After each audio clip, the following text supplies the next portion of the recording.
Anda sudah menanam timun dengan sepenuh hati, merawatnya, menyiram, memberinya nutrisi. Tapi balasannya, kok malah penuh bunga jantan? Pemandangan yang familiar kan? Anda melihat daunnya hijau subur, bunganya kuning cerah, tapi buahnya mana? Jarang sekali ada bakal buah. Anda mulai bertanya-tanya, jangan-jangan salah siram atau salah pupuk. Tapi, bagaimana jika saya beritahu Anda bahwa penyebab utamanya mungkin ada di tempat yang tidak pernah Anda duga, yaitu di dalam bungkus benih baru yang mengkilap, yang baru Anda beli musim semi ini. Dalam video ini, kita akan membongkar rahasia utama, mengapa benih tahun lalu, bahkan benih 2 tahun lalu, bisa menghasilkan panen berkali-kali lipat, lebih banyak daripada benih yang paling baru dan mahal sekalipun. Bersiaplah terkejut, karena hari ini kita akan menghancurkan salah satu mitos berkebun yang paling populer. Apakah selama ini Anda berpikir bahwa semakin baru benihnya, semakin bagus hasilnya? Pastikan tonton video ini sampai selesai dan bagikan di kolom komentar, apakah Anda sudah tahu rahasia ini sebelumnya? Sebelum kita menyelami misteri benih, mari kita pahami dasarnya dulu. Apa sebenarnya bunga jantan atau bunga kosong ini? Sebenarnya, ini adalah fenomena yang sangat normal. Bunga jantan adalah bunga pada sulur timun yang tidak menghasilkan buah. Mereka sangat penting untuk penyerbukan, karena merekalah yang membawa serbuk sari. Sementara itu, buah timun itu sendiri tumbuh dari bunga betina. Di pangkal bunga betina, Anda bisa melihat bakal buah kecil yang bentuknya sudah mirip timun mini. Masalahnya muncul ketika jumlah bunga jantan jauh lebih banyak, bisa puluhan kali lipat daripada bunga betina. Tanaman menghabiskan energi hanya untuk berbunga, tapi hasilnya nol. Nah, perlu Anda ketahui, sifat alami timun, sama seperti tanaman labu-labuan lainnya, sangatlah cerdik. Dalam kondisi yang dianggap tidak ideal atau merasa terancam, tanaman akan berusaha menghasilkan keturunan secepat mungkin. Untuk menjamin penyerbukan, mereka membutuhkan banyak sekali serbuk sari. Itulah sebabnya tanaman ini memproduksi bunga jantan dalam jumlah besar terlebih dahulu. Dan, seperti yang sebentar lagi akan Anda ketahui, benih yang masih sangat muda atau fresh justru dianggap oleh tanaman sebagai sinyal kondisi yang tidak ideal tersebut, yang kemudian memicu mekanisme bertahan hidup ini. Baiklah, mari kita telusuri lebih dalam. Apa sebenarnya paradoks biologisnya? Mengapa tanaman yang tumbuh dari biji yang sangat segar dan penuh vitalitas, tiba-tiba memutuskan bahwa ia perlu segera menghasilkan bunga jantan, mengorbankan potensi panen di masa depan? Jawabannya terletak pada memori genetik dan juga hormon. Biji segar, yang usianya bahkan belum mencapai 1 tahun, membawa informasi genetik tentang kekuatan dan energi maksimal. Tanaman yang tumbuh darinya akan menjadi sangat kuat, cepat menumbuhkan biomasa, dan memiliki batang yang sangat kokoh. Dari sudut pandang kelangsungan hidup spesies, tanaman sekuat ini adalah produsen serbuk sari yang ideal. Tugas utamanya adalah menyebarkan gennya seluas mungkin. Itulah sebabnya ia memilih untuk fokus pada bunga jantan. Dia seperti berkata, "Saya kuat, saya mampu menyediakan serbuk sari kemana-mana. Misi utama saya adalah penyerbukan." Sementara itu, produksi buah, yang berarti bunga betina, memerlukan pengeluaran sumber daya yang sangat besar dan dianggap lebih berisiko. Oleh karena itu, tanaman menunda tugas itu untuk nanti. Ia berkonsentrasi pada apa yang paling baik dilakukannya saat masih muda, yaitu produksi bunga jantan. Sekarang mari kita lihat apa yang terjadi pada benih yang telah disimpan selama 1, 2, atau bahkan 3 tahun. Waktu mengubah biokimia internalnya. Setiap tahun penyimpanan, terjadi perubahan yang lambat namun pasti di dalam benih tersebut. Kadar hormon tertentu yang bertanggung jawab untuk pertumbuhan vegetatif yang subur akan menurun. Sebaliknya, kadar hormon lain yang merangsang pembuahan justru meningkat. Benih seolah-olah memahami bahwa waktu terus berjalan dan vitalitasnya tidak lagi berada di puncaknya. Ia harus segera meninggalkan keturunan dalam bentuk buah dengan benih baru. Oleh karena itu, tanaman yang tumbuh dari benih tua semacam itu tidak lagi berambisi untuk menumbuhkan massa daun yang besar. Pertumbuhannya lebih terkendali, tetapi sebagai gantinya, ia akan membentuk banyak bunga betina hampir sejak awal. Tanaman itu seakan mengalihkan programnya dari penyebaran serbuk sari menjadi produksi buah yang terjamin. Inilah sebabnya mengapa para pekebun berpengalaman selalu menghargai benih yang telah disimpan lama, karena mereka tahu benih tersebut tidak akan menghasilkan banyak daun. tetapi justru jauh lebih banyak timunnya sendiri. Mari kita bahas soal hormon agar Anda bisa melihat gambaran besarnya dengan lebih jelas. Gibberellin memainkan peran kunci dalam proses ini. Ini adalah kelompok fitohormon yang bertanggung jawab atas pertumbuhan dan perkembangan tanaman. Dalam benih mentimun yang masih segar, konsentrasi gibberellin sangat tinggi. Hormon inilah yang memberikan perintah untuk pertumbuhan batang dan daun yang pesat, dan yang paling penting bagi kita, memicu dominasi pembentukan bunga jantan. Gibberellin bisa dibilang sebagai hormon masa muda dan kekuatan. Seiring berjalannya waktu, selama proses penyimpanan, aktivitas gibberellin dalam benih akan menurun secara alami.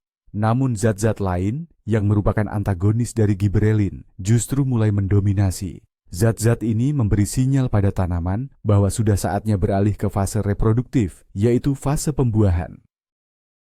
Pergeseran hormonal inilah yang menjadi keajaiban. Sesungguhnya, mengubah tanaman yang berpotensi hanya menghasilkan bunga jantan menjadi juara sejati dalam produktivitas panen. Intinya, dengan membiarkan benih disimpan beberapa waktu, kita membiarkan alam sendiri mengatur keseimbangan yang sangat halus ini demi keuntungan kita.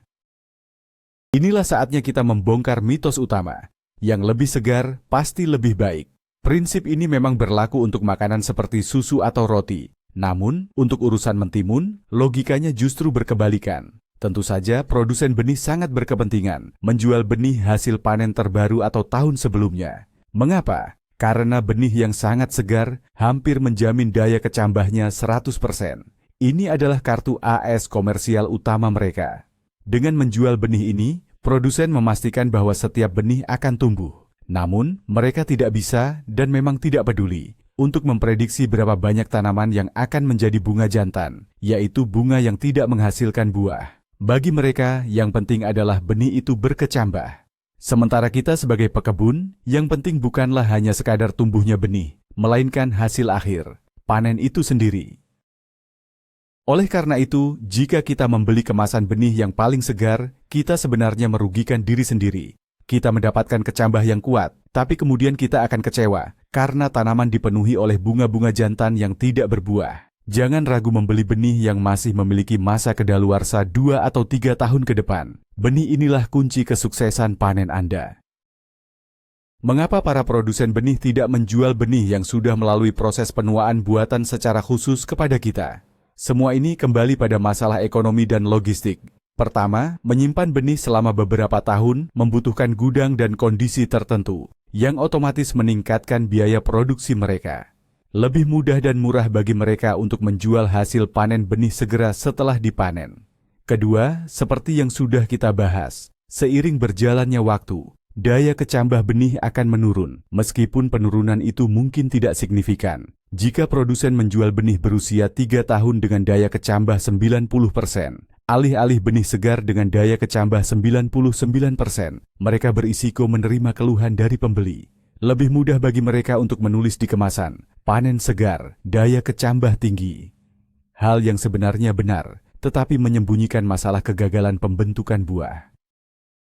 Bisnis mereka adalah memastikan benih yang Anda beli tumbuh. Sementara urusan panen Anda, seperti kata pepatah, itu sudah jadi tanggung jawab Anda sendiri. Oleh karena itu, mengetahui rahasia ini memberikan keuntungan besar bagi kita, para pekebun. Kita bisa melewati taktik pemasaran ini dan menyiapkan benih sendiri demi mendapatkan hasil panen yang maksimal. Oke, lalu bagaimana jika Anda baru saja membeli benih yang masih segar, tapi ternyata sudah harus segera ditanam? Apakah itu berarti musim tanamnya sudah hilang? Tentu saja tidak.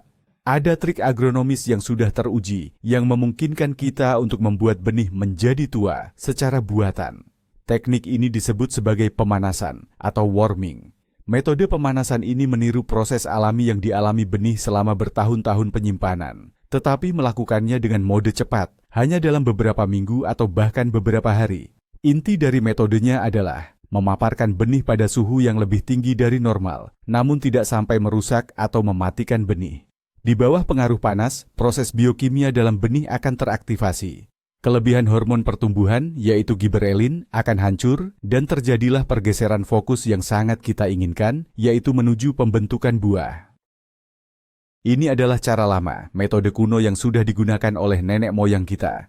Mereka secara naluriah tahu bahwa benih yang dihangatkan menghasilkan lebih banyak bakal buah. Mereka cukup menyimpan kantong benih di dekat tungku pemanas atau di ambang jendela yang terpapar sinar matahari.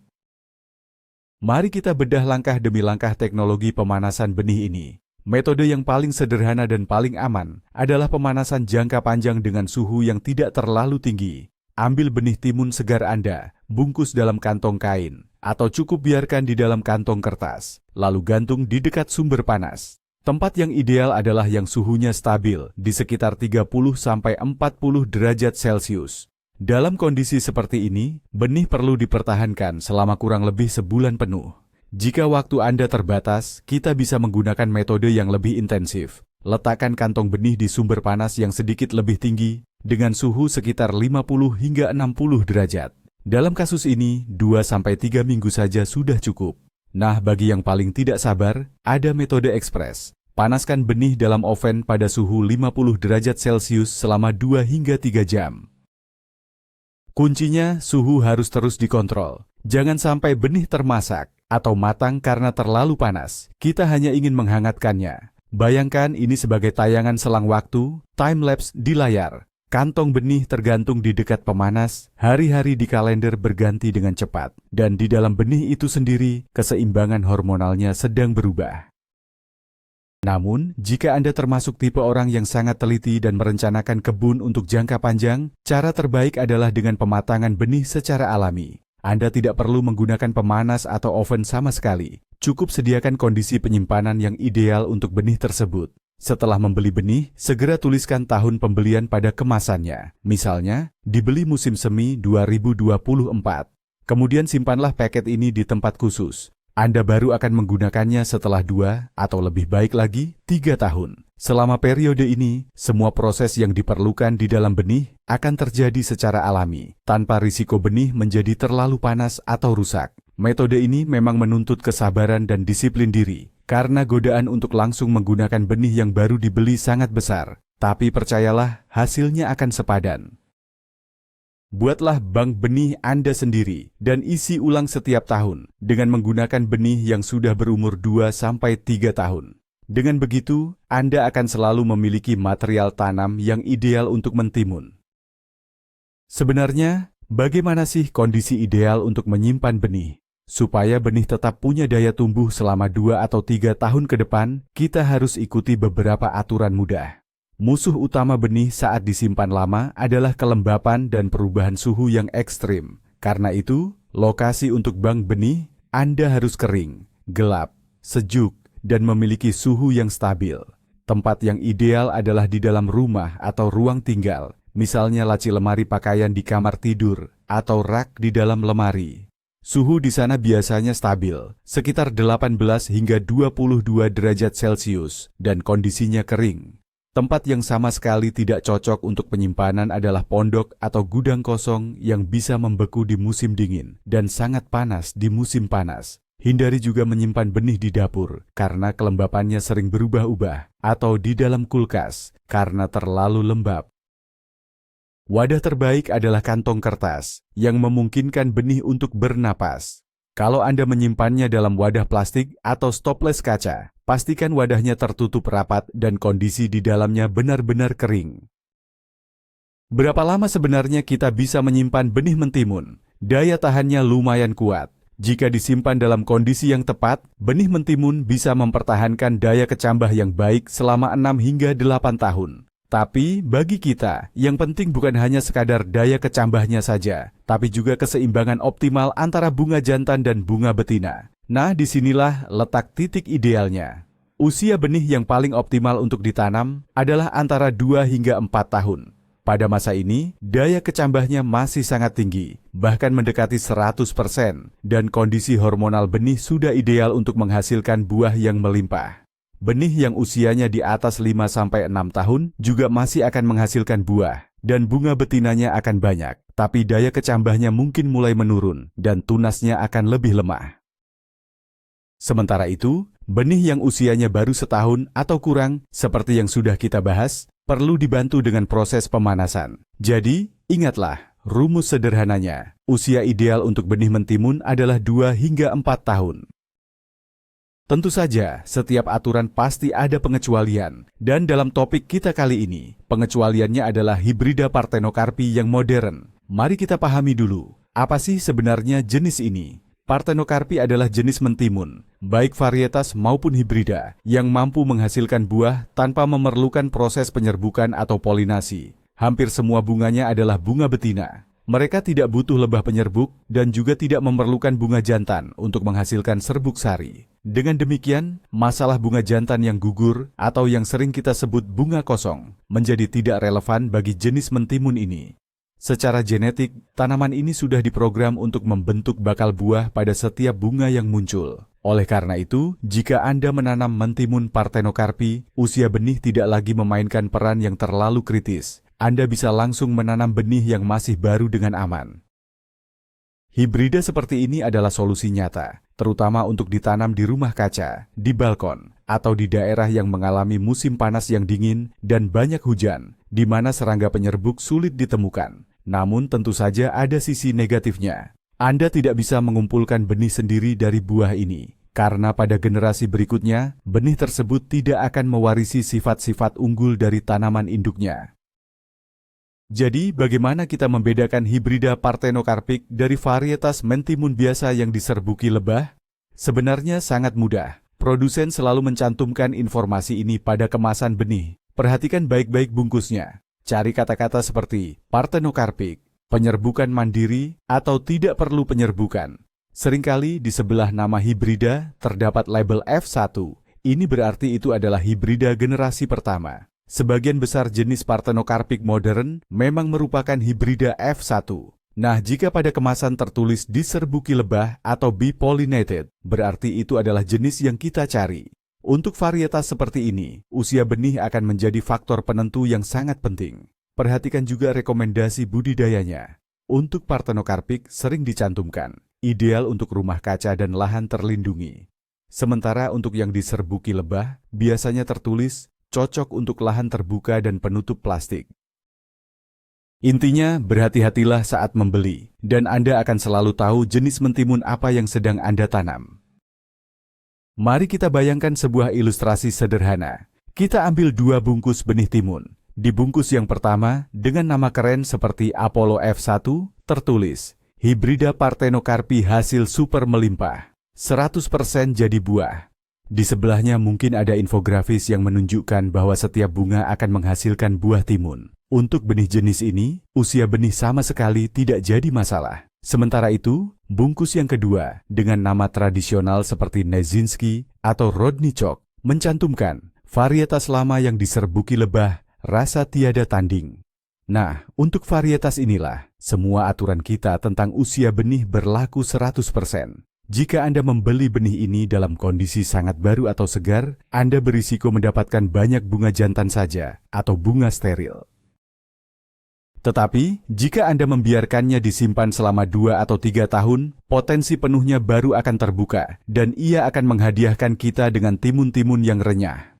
Contoh sederhana ini menunjukkan bahwa mengetahui jenis timun yang Anda tanam adalah separuh dari keberhasilan. Jangan malas membaca apa yang tertulis di kemasan. Ini akan menghemat banyak waktu dan mengurangi stres Anda.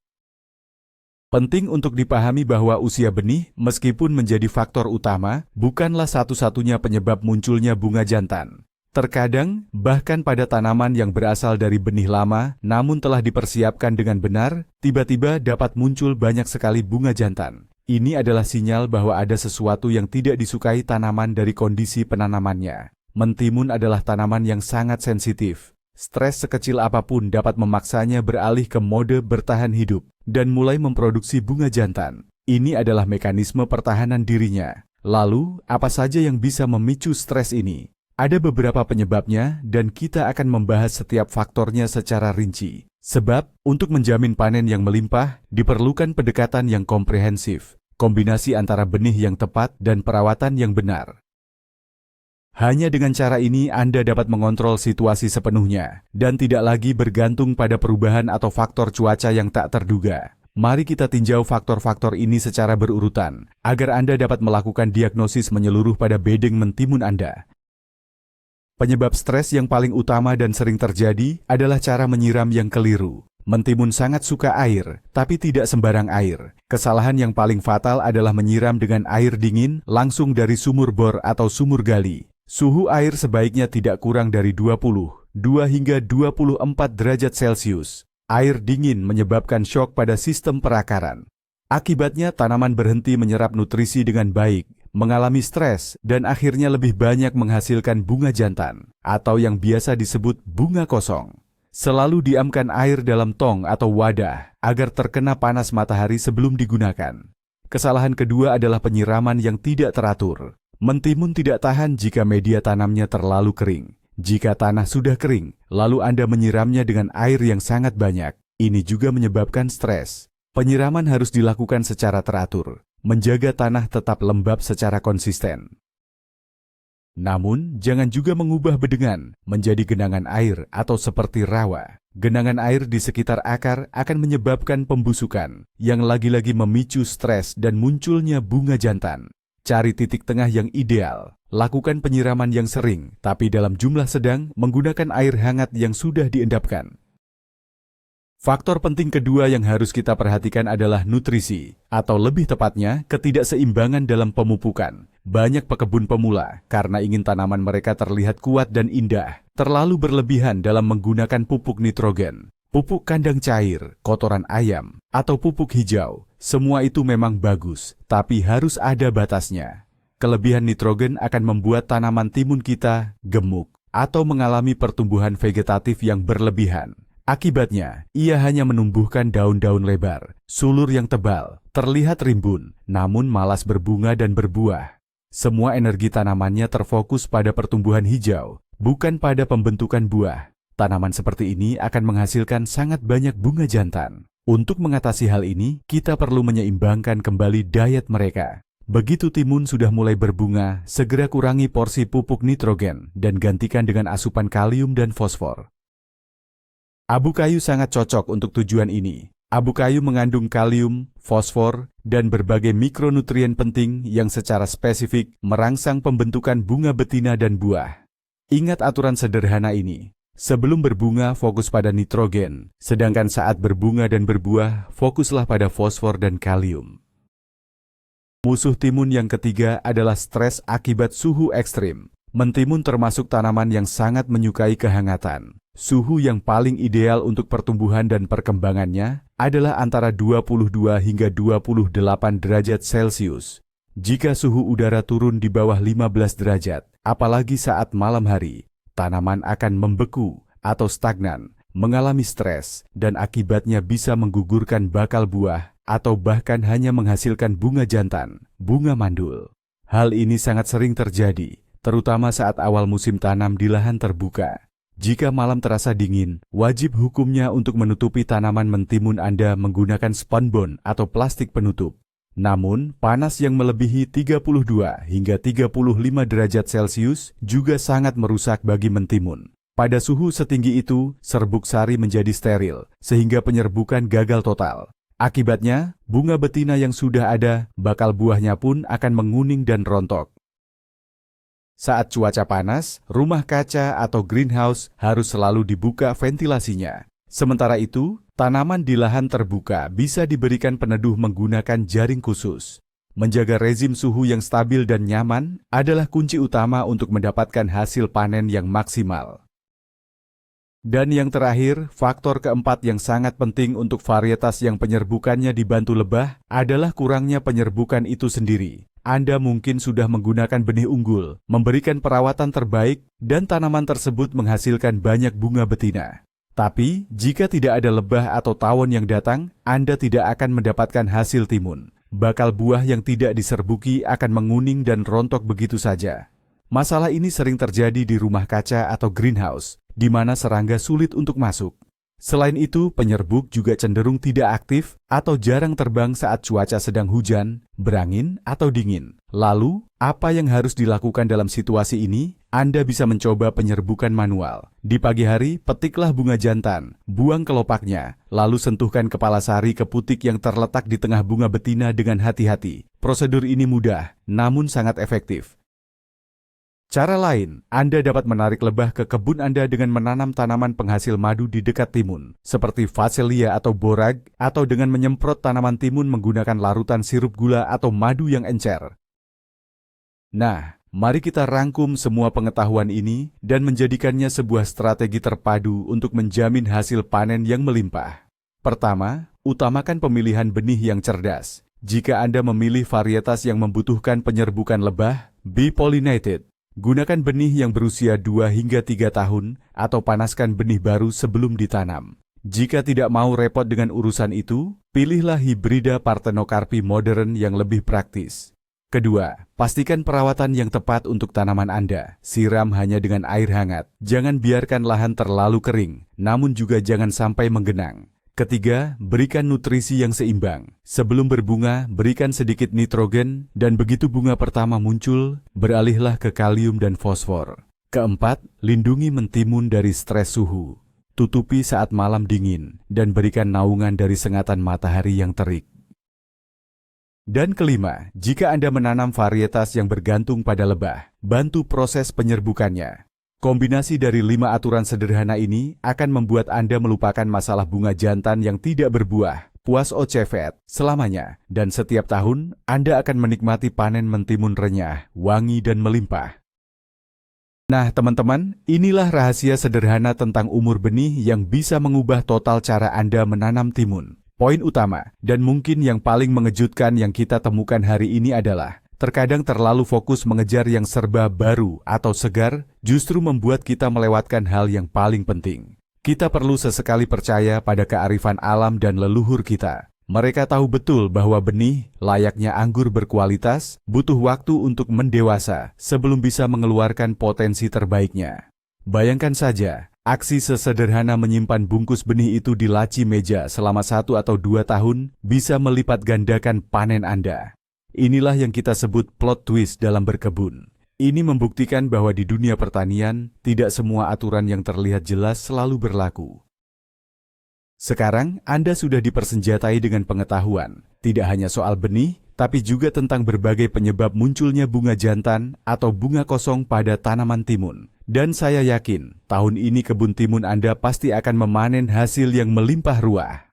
Terima kasih banyak sudah menonton video ini sampai habis. Jika Anda merasa informasi ini berguna, jangan lupa klik tombol suka dan subscribe ke channel ini agar Anda tidak ketinggalan rahasia berkebun lainnya. Sekarang giliran saya bertanya kepada Anda, apa trik rahasia teruji Anda sendiri dalam menanam timun? Apakah Anda menggunakan benih lama atau lebih suka hibrida modern? Bagikan pengalaman berharga Anda di kolom komentar. Mari kita belajar bersama-sama.